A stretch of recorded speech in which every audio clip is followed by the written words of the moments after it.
It's okay to not be okay. Been going through things. Hi, I'm Terrence Matthews. My name's Troy MacLean. I'm an addictions counselor. So, all hell broke loose. I woke up in the morning on the bed. I was naked, dirt, mud everywhere.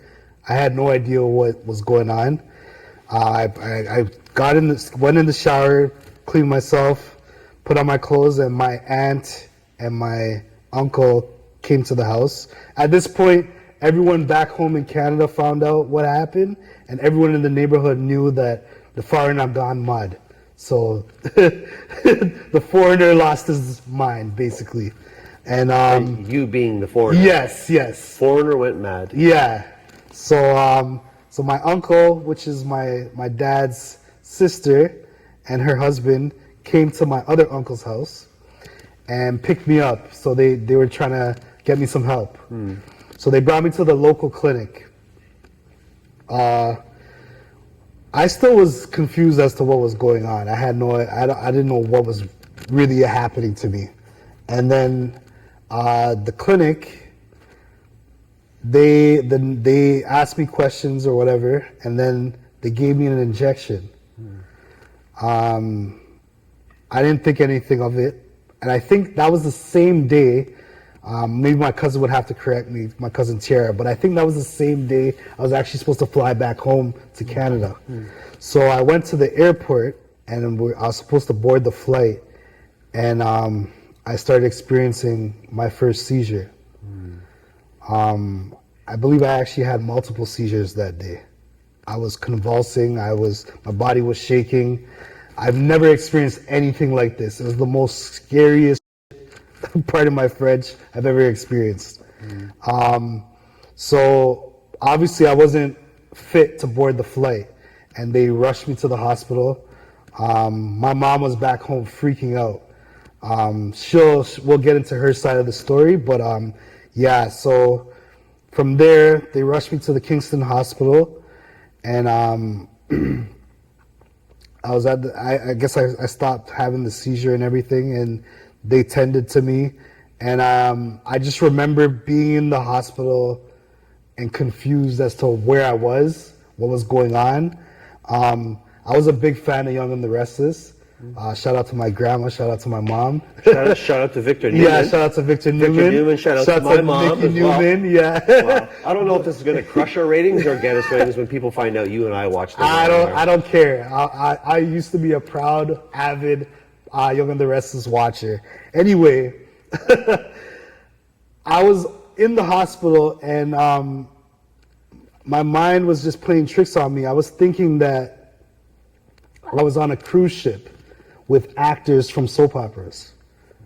Yeah, like I was just out of it, just to paint the picture for you guys. So I thought I was on a cruise ship. I was trying to get off of it. And I think maybe to sort of take a step back is what Terrence is doing now is explaining what psychosis is. Right. He's an experiential definitions of what a cannabis-induced psychotic episode looks like. Yeah. Right, and it was insane. Like keep in mind, I was surrounded by nobody. And you lost track of time. Yeah. You had no idea where you were. Right. You were hallucinating. Right. Delusional. Yeah. And on your own. On my own. None of my family was there. I believe my cousin actually flew back to Canada and left me down there because she had to go home. Right? And then at this point in time, my mom was on the way to Jamaica with my grandma, Grandma Jem. And so at this point, I'm in the hospital. I'm trying to get off of the cruise ship. And there's this 6'2", 250-pound security lady. And I rushed to the door to leave out the exit, and she just checks me to the ground. And that happened maybe 5 or 6 times. So I tired her out, and she's like, you guys got to do something. So this was also the first time I've ever been restrained in my life. I got restrained to the bed, They tied me to the bed, tied my arms, tied my legs, and I was just lying down on the bed, just stuck there, not knowing what's going on. It was the scariest shit I've ever been through. You also experienced another kind of restraint. See with the jacket? Pardon me, They sir? have a jacket, you said? A jacket? Yeah, we talked about a straight jacket being used. Oh, that was later on. We'll get to that. Yeah. That was later on. Yeah. But So- I mean, the fact that we're now at a place in your life where you're hospitalized, Right. being restrained with straps to Right. a hospital bed, Yeah. That was the first time. and Yeah. all you did was smoke some weed. Yeah. And I want to make this clear.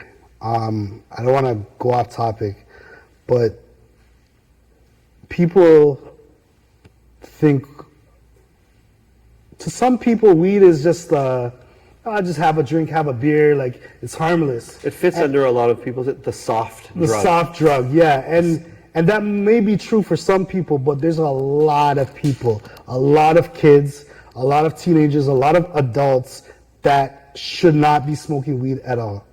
It's not for them. It's definitely not for me. And I encourage people to do their research and also watch podcasts like this.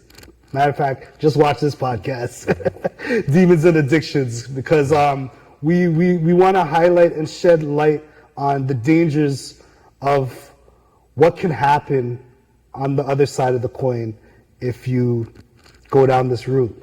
And at the same time, we had spoken at length about how the messaging of substance use and drug use and addiction is going to come across from you and I. Right.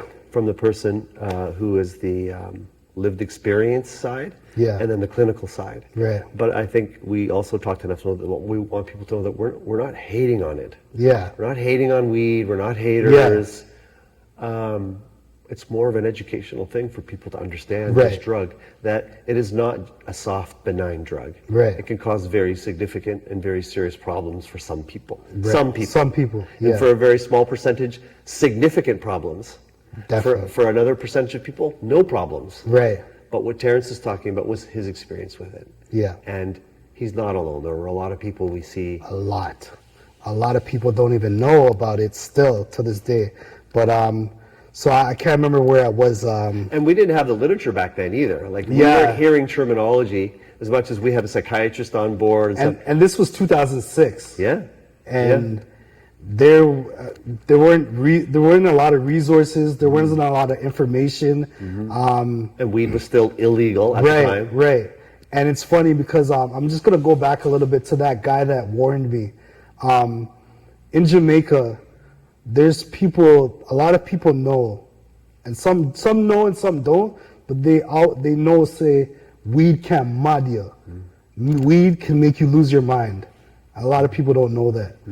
So I'm not sure where I was in the story, but Well, I think it feeds into, if I can just jump in for Yeah, a second, yeah. that we didn't want to come out here and try to scare people. That is Right. not our tactic. Our goal is you telling your story that might help other people. Right. But one of the focuses of this podcast is we're talking about drugs.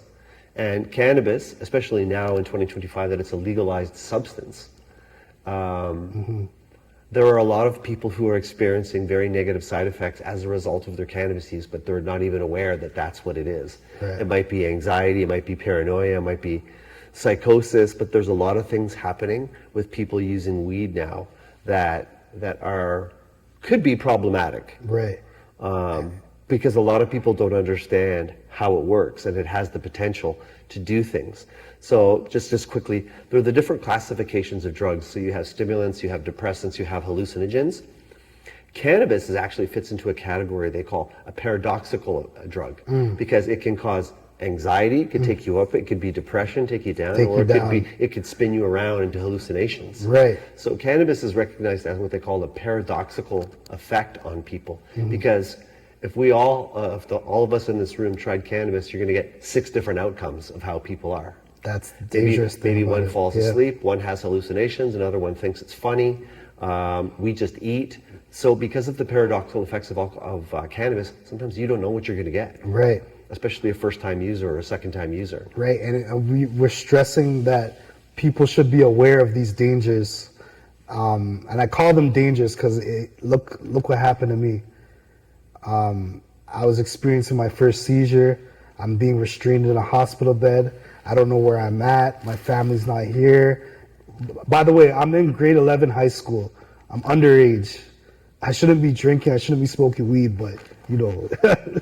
That's part of why we're here having this conversation, to talk about that. Right. But that's not an uncommon age for the onset of substance use Yeah. in North America or in Canada anyway. Right. The what we call the age of onset, the first age that somebody uses drugs. You're not off the marker by any means. Right. You know? So I think I was. Oh yeah, right. So back to the story. In the hospital bed, and then finally, my mom arrives. So someone I know, obviously. My mom arrives, and I'm so happy to see her. My mom with my grandma Jem, and my mom told me that I looked malnourished. I was just skinny.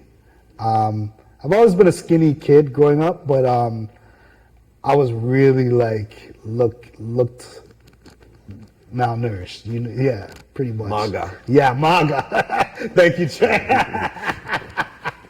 Yes, I look very MAGA. So yeah, and flash forward a little bit. So I was in the hospital, I think, for a week or two, and then we went back to my Auntie Ash's house, stayed there for a bit, and I was still experiencing effects of the weed and the psychosis. I recall. And you had medication in your system at this time. Yeah. Who knows what they were pumping Who into knows you. what they I don't know gave if me. it was an antipsychotic, anticonvulsive, or Right. who knows. And sorry, the reason why I experienced the seizure was because of the injection that I got at the clinic before I went to the airport. That caused the seizure. So I don't know what they injected me with. Like, I have no idea. But anyway, I was at my aunt's house now, and feeling a little bit better, but my mind wasn't clear. But I had my mom there, so I felt okay. I felt safe. Eventually, we flew back to Canada. I was fit to fly this time. And I remember the first night I came back home. I was excited. I'm like, finally, I'm back home. I should be good now. I should be back in my surroundings, in my own environment. I should be fine. And how long are we looking at now since the first clinic you visited to trying to get you on a plane to board a plane to get you home to Canada? Well, how much time had passed between that? So first of all, the trip was supposed to be for 2 weeks. It ended up being like a month and a week or something like that. I think my mom would have to clarify that, but it turned into like over a month's long stay. And basically, sorry, where was I? I was talking about. We were talking about the hospitalizations and trying to get you fit to board a plane to come home to Canada. Oh, right. So yeah, I was good now for the most part. Able to fly home with my family, my mom and my grandma. You're stable. Yeah, stable. Yeah. So then I get home and I see my dad. I think he actually met us at the airport, and he was bawling. He was just crying. He was so affected by it. Everyone was affected by it. And when I seen him crying, I broke down. Because I don't recall ever seeing him cry like that. Yeah, that to see him, yeah.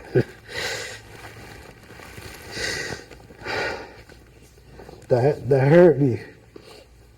Because I love my family, and I don't want to see them hurt. Even though I was the one hurting, it affected me seeing him bawl like that.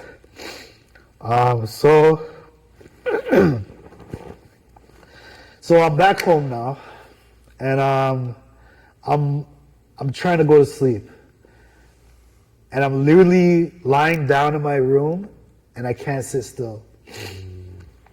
I keep on getting up and moving from room to room. I moved in every room in the house for the entire night, trying to get comfortable to fall asleep.